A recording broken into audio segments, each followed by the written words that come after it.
The origin of nudity in West Africa and how it's affected the younger generation. Nudity in West Africa is not a modern trend, nor is it an act of rebellion. It is rooted in deep cultural traditions that existed long before colonial influence reshaped societal norms. In many African societies, nudity was never about shame or indecency. It was a way of life shaped by climate, tradition, and social structures that saw the human body as a natural and functional aspect of existence.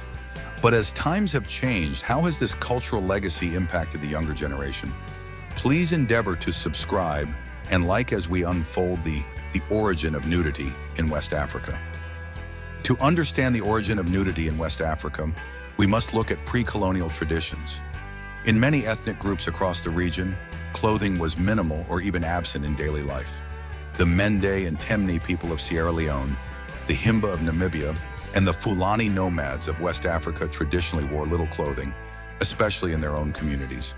Among the Ashanti of Ghana and the Yoruba of Nigeria, nudity was common during important ceremonies, rites of passage, and spiritual rituals. It was a symbol of purity, strength, and sometimes a direct connection to the ancestors. Climate played a significant role in this cultural norm. West Africa's hot and humid conditions made heavy clothing impractical. Instead, people adorned themselves with body paint, beads, and symbolic markings rather than fabric. The body was not sexualized in the way modern society perceives it today. Instead, nudity was seen as practical, ceremonial, and sometimes even sacred. However, the arrival of colonial powers and foreign religions dramatically altered these perspectives. European missionaries and Islamic scholars introduced new moral codes that associated nudity with primitiveness and immorality. Christian teachings emphasized modesty through clothing, while Islamic influences encouraged full-body coverings in many parts of the Sahel and beyond. Over time, these external influences reshaped African attitudes, especially in urban areas, where covering up became a sign of progress and civilization. Fast forward to today, and we see a generational divide. In rural villages and among indigenous communities, traditional views on nudity still persist. Elders may walk freely without shirts, and children often grow up with little concern for covering themselves until a certain age. However, in cities like Lagos, Accra, and Abidjan, societal expectations have shifted drastically. The younger generation is caught between two worlds, one that embraces tradition and another that enforces modern standards of modesty.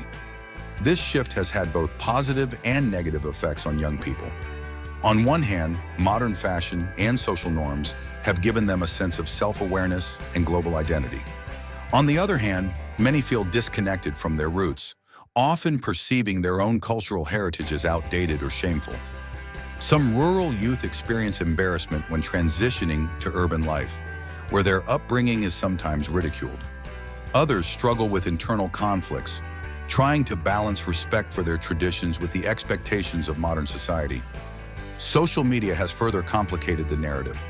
While some young Africans celebrate their heritage by embracing traditional nudity in art and cultural performances, others see it as controversial, with influencers and religious leaders pushing for more conservative dress codes.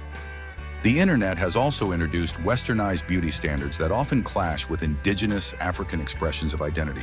So, what does the future hold? Will younger generations fully abandon the cultural acceptance of nudity? Or will they find a way to preserve it in meaningful ways? The conversation is ongoing, and the answer may depend on how Africa chooses to define itself, through its own history or through the lens of foreign influences. What are your thoughts? Share in the comments, like, and subscribe for more deep insights into African culture and traditions.